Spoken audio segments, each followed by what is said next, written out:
I was walking with my family across the Hawthorne Bridge last Thanksgiving, and we were chatting about our favorite judge on jobs, the latest episode of Law & Order SVU, relationship drama, everyday conversation topics, when I noticed that paddling beneath us under the Hawthorne Bridge was this guy on this kayak below paddling down the Willamette River. And instantly, my mind filled with all these hilarious jokes about lone kayaker dude, how he was probably contemplating the meaning of life, the nature of the universe, all the big questions while society was promoting lives of gluttony and waste up above. And while I was telling these jokes and my family was ignoring me, I came to the spooky realization that I've never really made these sorts of jokes about women, and part of the reason why is the lack of portrayals of female recluses in society. If the common man were to see lone kayaker dude, he would probably be viewed as poetic or intellectual, whereas if they were to see me in my little kayak by myself, they would probably think something along the lines of, ew, weird, get a friend. And really the chance of that happening isn't that minuscule. I am definitely a shyer person, introvert to the max. And because of this, I have been viewed as intimidating, unapproachable, pretentious, things that kayaker man is less likely to experience. Middle school is a source of torment and shame for many people, a sentiment that I must echo.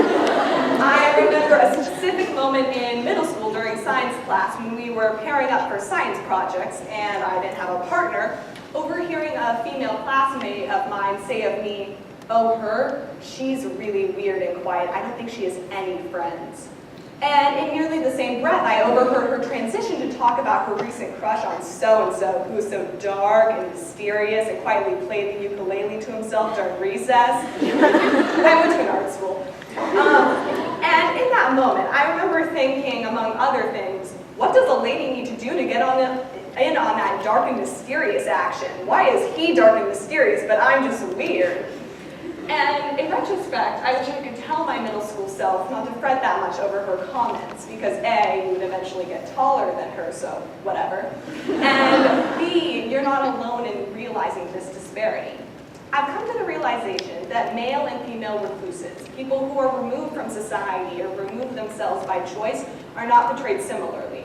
While male recluses are typically viewed positively as poetic or intellectual, female recluses are typically pitied or looked down upon.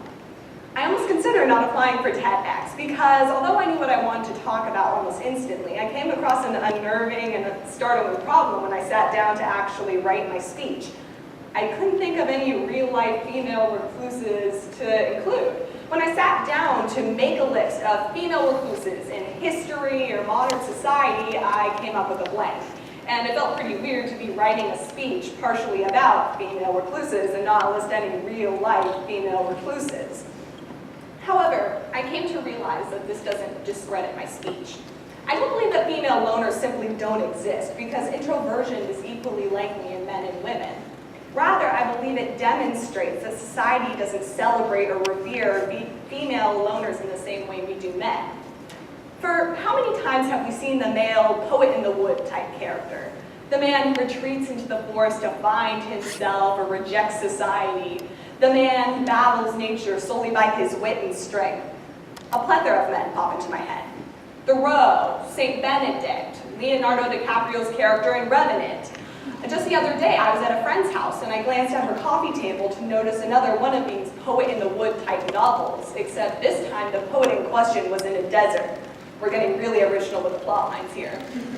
And the thing is with these poets is they wander into nature, they battle nature, overcoming bodily and physical injury, demonstrating not only their brawn, but their intelligence. And if not battling physical dangers, they're battling societal ones. They have the intelligence and analytical ability to perceive the flaws of modern society and must remove themselves from it in order to return to their naturally wild state.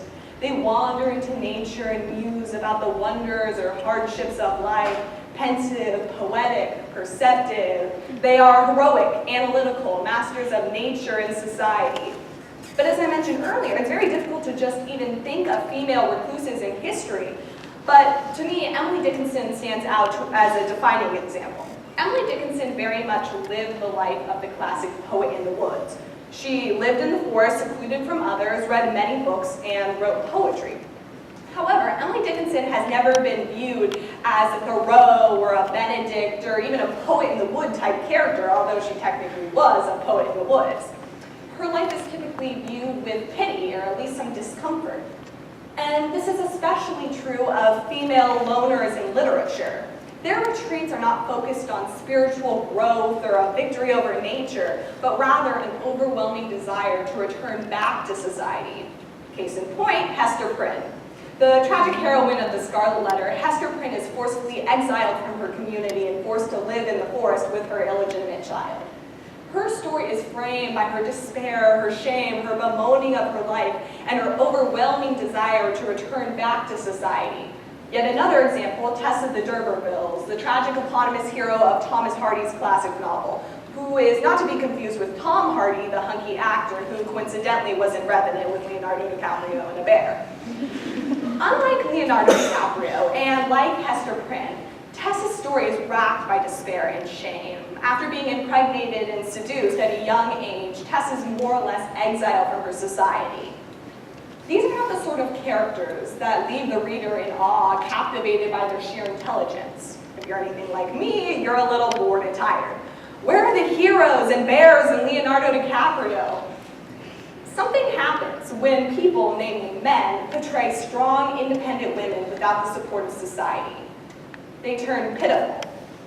Women seem less able to exist on their own as whole, developed characters without the support of others.